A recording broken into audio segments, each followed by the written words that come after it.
Welcome back, guys, to another edition of Blue Ridge Silverhound, where today we're going to take a look at the top three most sought after Jefferson nickel varieties that you could find in change, in rolls, in old dealer stock, you name it. But before we get started, as always, if this is your first time here and you've never seen the Blue Ridge Silverhound channel and all of its coin collecting glory, feel free to subscribe.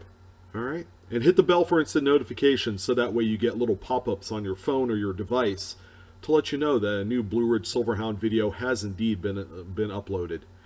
Importantly, for this summer, I'm going to be doing a lot of subscriber give back, giveaway type things. All right, I lost my train of thought there for a second, but I'm going to be hosting summer giveaways for all of the patrons and subscribers that have made my channel what it is today. I couldn't have done it without you guys. So stay tuned, subscribe, hit the bell, and get ready. Fasten your seatbelts for a lot of fast fun this summer. So we're going to take a look at three highly identifiable Jefferson nickel varieties. Okay, there are a bunch of varieties in the Jefferson nickel series. All right, couple of good places that you could go to get information on the varieties for the Jeffersons. VarietyVista.com is a great resource. If you haven't been on there before, I highly encourage you to bookmark it. Okay, that's one that I personally use. I also recommend the Cherry Picker's Guide. Okay, if you don't have one, I have them for sale down below in the description box. Through my Amazon links, I do get a small percentage, enough to maybe buy a few slices of bread here and there. But that is also available at a reasonable rate. And, furthermore, just join up to a forum chat page or a Facebook group. Okay, we talk about a lot of varieties and errors, a lot in which encompasses both Lincoln cents and Jefferson nickels. All right, so let's go ahead and get started with what I would say is the number 3 coin on the list. Okay, all three of these probably a lot of you have heard about at one point in the past. All right, but we're going to take a look at the 3 coins. I'm going to let you know how much you can expect to sell these for, and then I'm going to give you the record amount of money that each of these coins have sold for at auction. So the number 3 coin on the list is going to be the 1939 Jefferson nickel. This one exhibits the doubled die reverse, also affectionately referred to as the doubled Monticello variety.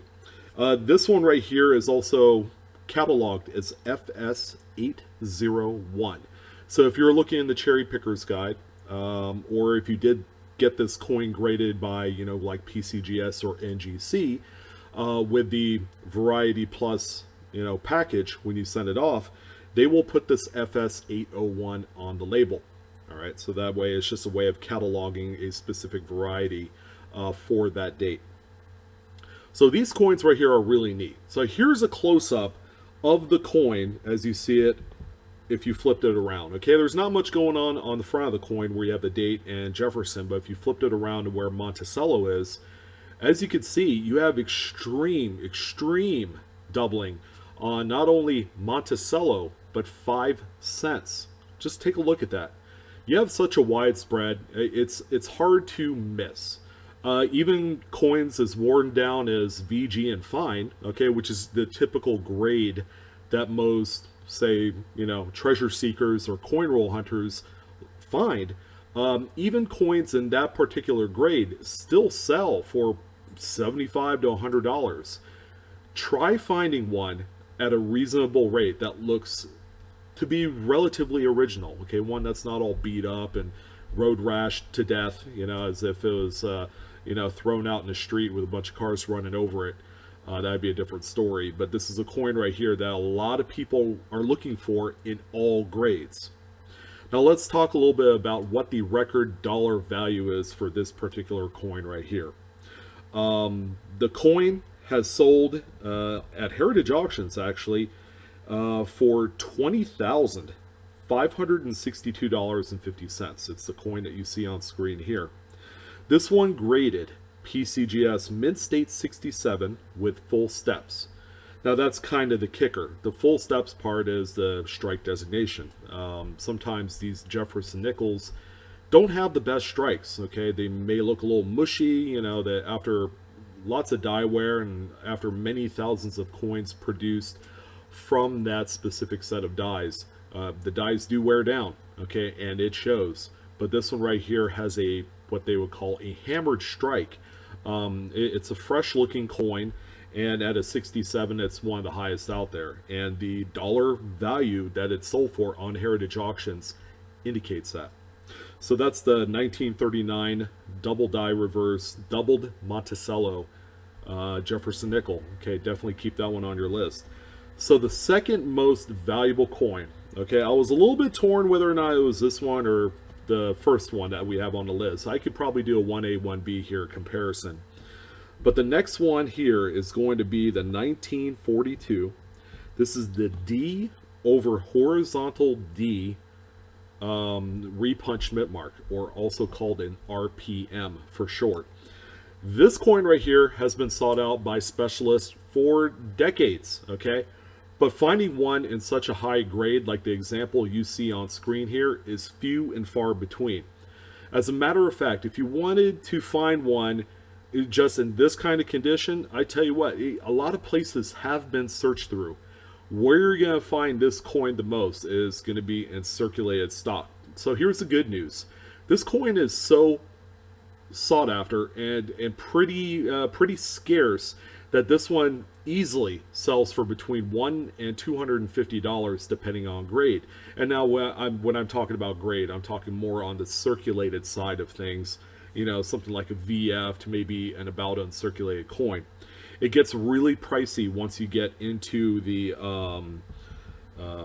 mid state grades. Okay, like the one that you see here, this one that you see is a PCGS mid state 64. Okay, so this one's also sold on heritage auctions at one point for $32,200. Now keep this in mind, ladies and gentlemen. This is only a mid state 64, which is somewhat middle of the road type grade. Okay, it's not like the 39 that you saw previous that was a mid state 67. This is a 64, and it doesn't even have full steps. All right, so that's a big X factor in this coin right here. I would guess that if it graded anything higher than 64, you're going to see the top coin, bar none, in terms of just the sheer value of this variety. So this is the 1942 D over D horizontal D. So it's a upright D, you know, over a horizontal D. You could see, you saw it in the close-up. This is also cataloged as FS 501. All right. So the number one coin is undoubtedly, as of right now, until a 65 1944 D over D is discovered, the number one coin on the list is this 1949 D over S. Okay, this is also called an over mint mark. An over mint mark, and how it's different from a repunch mint mark, is that you have two different mint marks, okay, that are punched over each other. In this case, you have a Denver mint mark and a San Francisco mint mark punched over each other. All right, if it's a D over D, it's just simply a repunch mint mark. If you have a D over S, S over D, O over S, S over O, P over D, you name it, those are over mint marks. Okay, they're one of the tougher varieties to find in any denomination. Okay, not just this particular coin right here. So this one is referred and cataloged as FS 501. Here's a close-up value of what the coin looks like if you were going to search it. Okay, as you can see, you have that outside top curl that you could see exposed on the left side, just under the top serif of the D. And then you'll also have that little vertical kind of bar that goes through the D, right in that little pocket of the D right there. But this one right here, coins as low as like VF. Once the grade gets too low, it's going to be hard to see because these things are going to be gummed up with grease and dirt and stuff from just years of handling. But if you're able to find one that's maybe like a very fine and up, these are coins that traditionally sell for, you know, $100 to $300-$400 depending on grade for just those circulated grades. Now, where it gets really pricey is where you get into the mint state grades. The example that you see here was one that sold on Heritage Auctions a few years ago. This one graded PCGS Mint State 67 with full steps for $32,900. Okay, so it's only $700 more than the previous coin, but keep in mind, if a 1942 D over horizontal D in a Mint State 65 exists and is graded in sometime in the future, that coin will surpass the 1949 D over S by a huge margin. That might be a $50,000 coin by the time it's all said and done. But ladies and gentlemen, those are the top 3 Jefferson nickel chase pieces that are varieties. Okay, we have a double die reverse represented. We have a repunch mint mark that's very well known, a World War II example, and a 1949 over mint mark. So it's cool to have 3 different types of varieties represented on this list. But there you go. So you guys crack open some rolls, get started. We are discovering together. If I find one, I'll let you know. I do search nickels quite often. So, but anyways, it was a lot of fun to talk about the three biggies in Jefferson nickels. I hope you guys have fun as you go through your search of these coins. You know, we're doing the summer education series to get people primed up and ready for what is bound to be a busy coin roll hunting season this fall. So I appreciate your guys' time. Thank you for all the views and support as always. Feel free to share, subscribe, get ready for some giveaways this summer, and I'll catch you on the next one. You guys take care.